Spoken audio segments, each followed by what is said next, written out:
Baik ya. Memang cerita warisan ini Pak, pertama dia menarik bagi orang yang pengen tahu. Tapi dia akan rumit bagi orang yang malas tahu. Kalau malas orang tahu gitu dibahas warisan, ngantuk aku nih, ngantuk. Kan Pak? Baik. Jadi pertanyaan pertama, apakah anak yang sudah meninggal dunia dia tetap dapat warisan? Seorang itu bisa disebut sebagai ahli waris kalau pertama waktu meninggal pewaris dia masih hidup. Ya Pak ya. Makanya gitu meninggal pewaris pastikan siapa ahli waris yang masih hidup. Karena apa? Karena ahli waris yang masih hidup tadi itulah ahli waris. Ya kalau masih hidup kan bukan ahli waris yang menerima, ya kan Pak? Misalnya gini, Bapak punya harta, Bapak mau jual lah ladang Bapak, anak Bapak marah. Pak, kok Bapak jual ladang itu? Kenapa rupanya? Itu kan warisan untukku. Bapak bilang, dia muncung kau. Aku belum mati. Betul Pak? Betul? Kalau belum mati, belum ada cerita harta warisan. Belum ada cerita dia ini harta warisan, ini ahli waris. Orang belum mati kok, duit masih punya dia. Kalau tiba-tiba meninggallah anaknya sementara ayahnya masih hidup, berarti anaknya meninggal tapi ayahnya pula yang jadi ahli waris anaknya. Ayah saya sehat, saya pula yang meninggal duluan. Saya kan ahli waris ayah saya. Ya kan Pak? Tapi karena aku duluan yang meninggal, bapakku jadi ahli warisku. Ya Pak ya? Aku macam mana? Ya udah selesai lah, sama malaikat lah.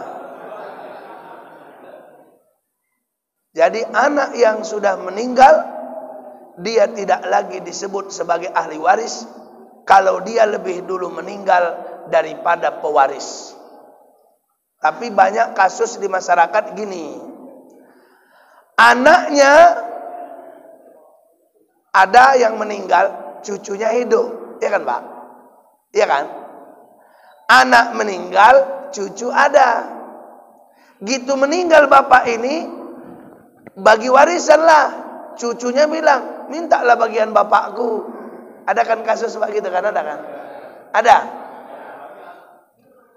Kata saudaranya pun lancip-lancip juga mulut saudaranya, saudara bapaknya. Bapak kau udah mati, jadi kau nggak dapat. Jangan begitu, bahasa santun aja. Karena kata Umar bin Khattab, ya membagi warisan itu dengan rahmat dan kasih sayang. Nggak ada salahnya sepakat ahli waris yang lain, udahlah kita kasih sebagai hibah untuk keponakan kita ini, kasihan juga dia. Nggak ada masalah kan Pak? Tapi sekiranya lah orang nih berkeras nggak mau ngasih apa-apa, maka cucunya nggak dapat. Kenapa? Terhijab oleh anak laki-laki. Cucu dihalangi oleh anak laki-laki. Jadi selama anak laki-laki yang lain masih hidup, cucu nggak akan dapat harta warisan. Tapi ada nanti orang yang nanya lagi, Ustadz di pengadilan bisa kok. Saya Pak selain belajar tentang masalah faraid dari kitab fikih, saya pun belajar masalah undang-undang. Memang di pengadilan itu ada namanya sebagai rujukan lah. Misalnya ada kompilasi hukum Islam, ya kan Pak? Ada jurisprudensi Mahkamah Agung, putusan pengadilan yang sudah berkekuatan hukum tetap ingkrah. Ada dia kompilasi hukum Islam itu di pasal 185. Apa yang dikatakan di situ? Ahli waris yang lebih dulu meninggal daripada pewaris, maka anaknya dapat menggantikannya sebagai ahli waris pengganti. Tapi ini Pak adanya di KHI, dipikir-pikir dulu nggak ada. Kenapa? Karena secara teori bahwa di zaman Nabi pun orang meninggal udah nggak dihitung dia, kecuali pada saat itu ada wasiat yang mau dikasih kepada anaknya. Jadi itu Pak ya. Jadi anak yang sudah meninggal lebih dulu dari ayahnya, dia tidak mendapat warisan dari ayahnya, malah ayahnya mendapatkan warisan dari dia. Itu Pak. Allahu a'lam. Kemudian ada pertanyaan. Ada seorang yang meninggal bapaknya. Ketika bapaknya meninggal, dia punya anak Islam sama non-Islam. Pak ya, itu di Tanah Karub ya, banyak itu. Bapaknya non-Muslim, anaknya sebagian Islam, sebagian nggak Islam. Secara hukum kata Nabi, tidak ada saling mewarisi antara orang kafir dengan orang Muslim. Saling mewarisi. Kalau saling itu berarti di sana nggak dapat dari sini, di sini nggak dapat dari sana. Ya Pak ya. Tapi kalau orang sana ngotot ngasih duit sama kita, ya Pak, pokoknya nih ku kasih sama kau titik. Bang, ini aja. Kita kan nggak saling mewarisi. Tapi kalau abang hibahkan sama aku, abang kasih, ya ku terima aja Pak. Orang ngasih duit kok nggak diterima. Aku aja kalau dikasih duit ku terima. Ya kan Pak? Betul. Jadi nggak usah rumit-rumit kali hidup ini. Nggak ku terima titik. Wajib kau terima. Nggak akan. Ini syariatku. Kau terima. Nggak usah gitu-gitu kali lah. Ya kan Pak? Kalau dipaksanya, ini bagianmu dari Bapak. Bang, kami nggak dapat warisan dari yang berbeda agama. Tapi kau harus dapat. Ya udah, jangan usah warisan, kalian kasih aja sama aku. Ya saudaranya kan, ya udah kami kasih. Orang itu kan nggak ada masalah. Kasihnya sama kita. Kalau nggak mau Pak yang tadi nerimanya, kasih sama aku sama Ustaz Endro. Biar kami yang menerimanya. Cocok kamu rasa Pak? Bungkus Pak. Dengan senang hati. Kami sama Ustaz Endro siap aja. Nah, itu Pak ya. Ya. Baik. Yang pertanyaan ketiga, Pak Ustadz, saya punya anak. Anak saya laki-laki ya asobah dia. Ya Pak ya. Kalau anak perempuan yang nggak ada anak laki-laki berarti nggak asobah. Berarti saya punya anak Ustadz, 2 anak saya. Laki-laki perempuan atau laki-laki? Laki-laki perempuan. Berarti dua-duanya asobah bil ghair. Anak saya ini Pak Ustadz, waktu saya meninggal, hutang saya banyak. Tapi anak saya udah duluan misalnya, ya Pak ya. Duluan dia meninggal, saya punya hutang banyak. Udah siap, itu yang bayar hutang saya siapa? Mana ada yang bayar Pak? Itu urusan Bapak sama malaikat, ya kan Pak? Gini Pak, Gini ya, Pak, ibaratkan anak kita pun masih hidup, terus kita punya hutang, nggak wajib dia bayar, ya Pak. Tapi sebagai anak berbakti yang tahu jasa orang tua, dia akan bayar. Itu beda Pak ya. Beda karena dia pengen bayar dengan dia wajib bayar. Kalau wajib, dia pun masuk neraka. Makanya kita nggak mewariskan hutang, Pak. Warisan itu adalah hak kita yang kita wariskan kepada anak, baik di harta benda dan sebagainya. Jadi kalau misalnya saya meninggal, hutang saya banyak. Anak saya pun susah-susah. Kata dia, jangankan untuk bayar hutang bapakku, aku makan aja payah. Jadi anakku nggak wajib, Pak. Nggak harus dia bayar hutangku. Jadi macam mana Ustaz? Urusan kula nanti di akhirat dengan yang kuhutang itu.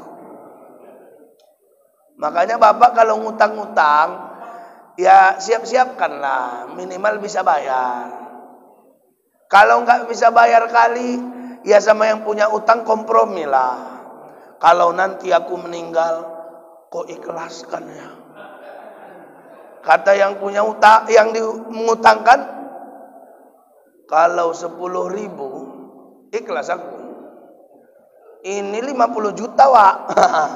Jadi wajib bayar. Maka meninggal bapak, maka kata Nabi, seorang yang mati syahid, dia kalau meninggal nanti langsung masuk surga dia sesudah waktunya. Tapi tidak untuk orang yang berhutang. Maka Nabi kalau nyolatkan orang, Pak, ditanya Nabi dulu, ini ada hutangnya enggak? Ada ya Rasul. Kalau gitu kalian yang nyolatkan. Jadi itu Pak ya. Jadi enggak ada yang bayar itu Pak.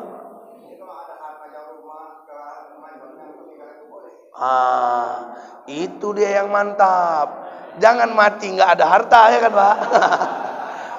Kalau tadi Bapak nanya, Ustadz, saya punya rumah nih, saya punya ladang, meninggal saya, yang bayar utang saya siapa? Ya pakai rumah sama ladang Bapak. Ahli waris nggak boleh ngambil bagian sebelum dibayar utangnya. Maka yang lalu kan tegas saya bilang Pak, di antara harta yang melekat, al-haqqul muta'allaku bi ainit tarikatil mayit, kan ada saya sampaikan Pak kan, ma yata'allaku bi tarikatil mayit. Salah satunya adalah ad-duyunul mursalatu bidzimmah, hutang yang ditanggung. Enggak boleh kita bilang, Pak, rumah bapakku ini warisan untukku, tapi tengok dulu bapaknya berutang enggak.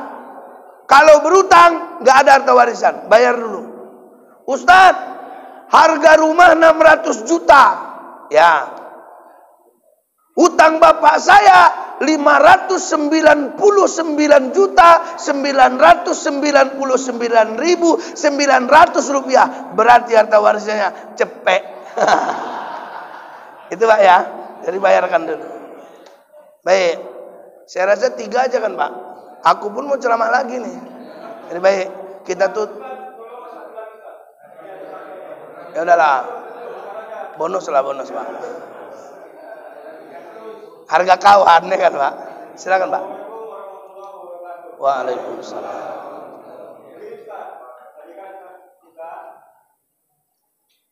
Sama bencong. Kalau bencong itu kalau siang-siang namanya Yanto Pak. Kalau malam-malam namanya Yanti ya. Itu bencong. Kalau banci itu Pak, ada orang 2 alat kelaminnya. Ya Pak ya. Gitu dia lahir ke dunia, maaf Pak, ada alat kelamin laki-laki, ada alat kelamin perempuan. Ganda dia. Ini cemana nih Ustadz kalau kayak gini warisannya? Pertama dia selain cerita warisan harus menentukan sikap. Apa sikapnya? Mana yang lebih berfungsi dari alat kelaminnya. Dia tahu itu. Ya Pak ya. Kalau yang berfungsi alat kelamin yang perempuan, berarti perempuan. Kalau berfungsi alat kelamin laki-laki, berarti laki-laki. Kalau dua-dua berfungsi, mana yang lebih mantap? Ya kan Pak?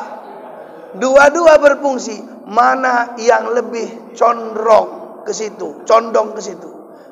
Kalau menonjol yang laki-laki, berarti ahli waris laki-laki. Kalau yang menonjol ke perempuan-perempuanan, berarti ahli waris perempuan. Itu Pak ya. Dan itu pun kurasa nggak ada orang dimencirim nih kayak gitu, nggak ada. Itu cuman ada dalam kitab fikih, karena mungkin dari 100.000 orang ada 1 orang kayak gitu kasusnya. Ya Pak ya. Jadi itu Pak, mana yang lebih cenderung dia? Baik ya, kita tutup doa. A'udzubillahi minasyaitonirrajim. Bismillahirrahmanirrahim. Alhamdulillahirabbil alamin. Assalatu wassalamu ala asrafil anbiya'i wal mursalin wa ala alihi wa ashabihi ajma'in. Allahumma ighfir lana dhunubana wa liwalidayna warhamhuma kama rabbayana shaghira wa li jami'il muslimina wal muslimat wal mu'minina wal mu'minat al ahya'i minhum wal amwat bi rahmatika ya arhamar rahimin. Allahumma ya Rabbana, ya Tuhan kami, hari ini kami berkumpul di masjid ini ya Allah. Kami hari ini berada di taman-taman surgamu ya Allah. Karena hari ini kami mengkaji-kaji ayat-ayatmu ya Allah. Allahumma ya Rabbana, ayat warisan yang disampaikan nabimu akan mudah dilupakan oleh umatnya. Hari ini kami kaji ya Allah, jadikan kami orang yang kelak mendapat syafaat Nabimu Muhammad sallallahu alaihi wasallam. Jadikan kami, anak-anak kami, keluarga kami yang kami tinggalkan tidak bertengkar karena harta warisan ya Allah. Jangan kau susahkan hidup kami di akhirat nanti karena harta warisan kami yang tidak selesai ya Allah. Bimbinglah kami, anak-anak kami, keluarga kami, saudara-saudara kami, agar mereka mampu menjalankan membagi harta warisan sesuai dengan yang kau tetapkan ya Allah. Allahumma ya Rabbana, ya Tuhan kami, peliharalah hidayah dalam diri kami, peliharalah semangat dalam diri kami, peliharalah kebaikan-kebaikan dalam diri kami, dan jadikanlah kami orang-orang yang tidak hanya dikenal oleh makhluk di bumi, tapi dikenal juga oleh makhluk-Mu di langit ya Allah. Allahumma ya Rabbana, hari ini kami berkumpul bersama orang-orang yang soleh. Jadikan kami nanti di akhirat pun berkumpul dengan orang-orang yang soleh. Rabbana atina fid dunya hasanah wa fil akhirati hasanah wa qina adzabannar. Sallallahu ala Muhammad wa ala alihi wa ashabihi ajma'in. Walhamdulillahi rabbil alamin. Taqabbalallahu minkum.